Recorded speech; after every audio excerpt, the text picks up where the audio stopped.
और वहीं अब फाइनली अनी को लेकर गाड़ी पहुंचती है हॉस्पिटल, जहां झनक और छोटोन को बहुत घबराहट है। प्लीज स्ट्रेचर लेकर आइए, इमरजेंसी है।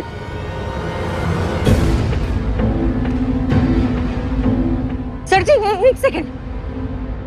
सर जी, छोटोन सर जी आंखें क्यों नहीं खोल रहे? ये बेहोश हो गए हैं क्या? अपने आप को संभालो झनक, ये ठीक हो जाएगा। अरे कैसे ठीक हो जाएंगे? छोटोन इतने दिनों से कह रहे थे ना ये आपसे कि इनके चेस्ट में पेन हो रहा है, तो पहले चेकअप क्यों नहीं कराया आपने? अरे इस हालत में आपने इन्हें बाहर भेज रहे थे, अगर रिपोर्ट करने के बाद कुछ और होता तो जनक, मैंने यानी को एयरपोर्ट जाने से रोका था। हर्षी और उसकी माँ तो इसीलिए छोड़कर चले गए इसे। अरे वो विश्वास ही नहीं कर पा रहे थे कि यानी इतना बीमार हो सकता है। यहाँ पर खड़े खड़े बात करने से कोई फायदा नहीं होने वाला है, हम लोग अंदर चलें?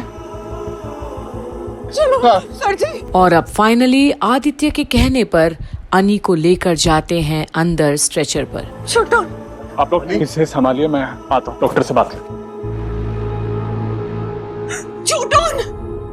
हाँ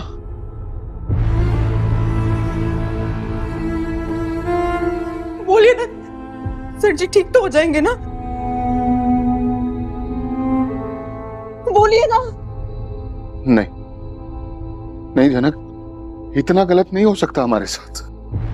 अरे ये अनी अपनी इस हालत का जिम्मेदार खुद नहीं है, वो बाकी सब लोग हैं जिन्होंने इसे मजबूर किया। अरे ये बेचारा तो किसी से कुछ कहता तक नहीं, सारा दर्द अपने सीने में दबाए रखता है, इसलिए तो ये हालत हुई है इसकी। मुझे पता है छोटोन, आप मेरी बात कर रहे हैं ना? मैंने जनक, तुमने कुछ कम दुख नहीं दिया यानी को। और अब कहीं ना कहीं झनक रो पड़ती है। उसे अब ये एहसास हो गया है कि वो कितना तड़पाई है अनी को। जब इसे पता चला ना कि तुम मुंबई में बीमार हो, तो भागा दौड़ा चला गया था ये मुंबई। लेकिन तुमने इसके साथ कैसा बर्ताव किया? नहीं जनक, मुझे जवाब देने की जरूरत नहीं, अपने आप से पूछो तुम, अपने आप से।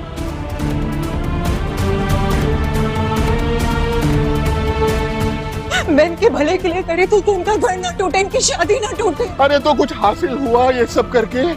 हाँ कुछ मिला?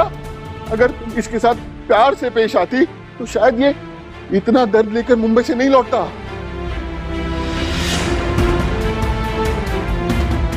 ये तो बाहर जाना ही नहीं चाहता था। हर्षी ने इसे मजबूर किया और तुमने इसके साथ क्या किया? तो बताओ क्या करता है ये? क्या करता है ये बताओ। पर अब झनक के पास कोई शब्द ही नहीं। उसी के चलते आज उसके सर्जी की ये हालत हुई है। उसे बहुत अफसोस है। अरे प्लीज कोई डॉक्टर को बुलाइए ना, इमरजेंसी है, इसे सीने में दर्द हो रहा है। आप प्लीज किसी को बुलाइए ना। प्लीज आप इन्हें इमरजेंसी रूम लेके जाइए। सीने में दर्द हो रहा है, आप प्लीज जल्दी कीजिए ना। Sir ji, sir ji please एक बार आंखें खोलिए, एक बार मेरी तरफ देखिए।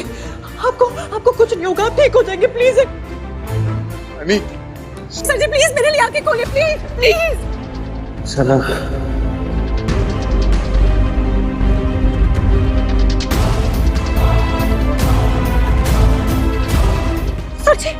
सर जी मैं इधर ही हूँ, आपके एकदम करीब, आपके पास हूँ। ये जनक इधर ही है। सर जी आपको कुछ नहीं होगा, आप ठीक हो जाएंगे। मैंने आपसे बहुत बदतमीजी की है ना, प्लीज वो सब भूल जाइए, बस एक बार ठीक हो जाइए। प्लीज सर जी एक बार ठीक हो जाइए। आपको ठीक होना ही होगा, आपको ठीक होना ही होगा सर जी। और अब आदित्य देखता है कैसे झनक अपना आपा खो बैठी है, पर अनी को इस वक्त ट्रीटमेंट की ज्यादा जरूरत है। हम लोग यहाँ खड़े रहकर टाइम बर्बाद क्यों कर रहे हैं? अंदर चलो चलो चलो, अंदर लेके चलो चलो। सर जी आपको ठीक होना ही होगा। सर जी। डॉक्टर, अरे डॉक्टर कोई है आप? अरे डॉक्टर साहब आप वहाँ क्या लगे हुए? मैं कब से आपको बुला रहा हूँ, आइए ना प्लीज, चेक कीजिए, इमरजेंसी है। देखिए मैं दूसरे पेशेंट को चेक कर रहा हूँ, वेट कीजिए। इमरजेंसी कैसे? आप ये कैसी बातें कर रहे हैं डॉक्टर साहब? देखिए वो भी सीरियस है, वेट कीजिए। Doctor Sahil please check the patient. Sister sir ji, क्या हुआ इनको? सर इसे चेस्ट पेन हुआ और बेहोश हो गया ये। एक्सक्यूज मी, आपको समझ में नहीं आ रहा है क्या? पेशेंट की हालत बहुत ज्यादा खराब है, उनको चेस्ट पेन हुआ है, वो बेहोश हो गए। लोग इस वक्त इनको इमीडिएटली ट्रीटमेंट चाहिए होगा। आपके हॉस्पिटल में और कोई सीनियर डॉक्टर नहीं है क्या? अरे होगा कैसे नहीं, एक डॉक्टर बिजी है, इसका ये मतलब तो नहीं ना इतना बड़ा हॉस्पिटल है, इमरजेंसी वार्ड में एक ही डॉक्टर कैसे हो सकता है? और अब एक बार फिर झनक और छोटौन के साथ साथ आदित्य भी हैरान है कि आखिर इमरजेंसी में भी डॉक्टर्स ही नहीं है तो फिर अनी कैसे ठीक होगा, कहीं कुछ हो ना जाए उसे। पर अब झनक को गुस्सा आने लगा है और अब वो भी बेकाबू है अपने सर्जी को बचाने के लिए। मैम, हम भी डॉक्टर हैं। आपको समझ में नहीं आ रहा है, इनकी हालत बहुत खराब है। हमें सीनियर डॉक्टर की जरूरत है, जूनियर डॉक्टर की नहीं। सर जी, आप समझ क्यों नहीं रहे, इनकी हालत ठीक नहीं है। Just stop it, just stop it. आपको दिख नहीं रहा है यहाँ पे कितने सारे सीरियस पेशेंट्स हैं और आपके इस तरह चीखने चिल्लाने से इनकी मुश्किलें बढ़ सकती हैं। आपको इतनी बात समझ नहीं आ रही। Sister, call the doctor. अरे आप ये नहीं देख सकते कि ये कितनी तकलीफ में है। अरे ये भी तो सफर कर रहे हैं ना, और अगर आज इन्हें कुछ हो गया तो उसकी जिम्मेदारी आप लेंगे, आपका ये हॉस्पिटल लेगा। और अब झनक इतने गुस्से में है कि डॉक्टर्स तक को नहीं छोड़ती वो। उसे इस वक्त एक ही चीज चाहिए, वो है अनी की जिंदगी। और ये उन डॉक्टर्स को भी अब नहीं छोड़ने वाली। और छोटौन आदित्य देखते हैं आज झनक की बेबसी। तो क्या अब कोई डॉक्टर समय पर आ जाएगा ताकि अनी बच जाए? देखना ना भूलिएगा यहीं कंप्लीट बॉलीवुड पर आगे क्या होगा, जहां एक ही डोर से बंधे हैं अनी और झनक। उनकी सांसें भी एक ही है और ये डोर को टूटने नहीं देने वाली है अब झनक।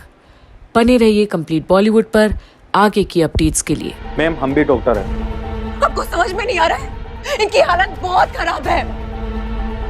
हमें सीनियर डॉक्टर की जरूरत है, जूनियर डॉक्टर की नहीं। सर जी, आप समझ क्यों नहीं रहे, इनकी हालत ठीक नहीं है। Just stop it, just stop it. आपको दिख नहीं रहा है यहाँ पे कितने सारे सीरियस पेशेंट्स हैं और आपके इस तरह चीखने चिल्लाने से इनकी मुश्किलें बढ़ सकती हैं। आपको इतनी बात समझ नहीं आ रही। Sister, call the doctor. अरे आप ये नहीं देख सकते कि ये कितनी तकलीफ में है। अरे ये भी तो सफर कर रहे हैं ना, और अगर आज इन्हें कुछ हो गया तो उसकी जिम्मेदारी आप लेंगे, आपका ये हॉस्पिटल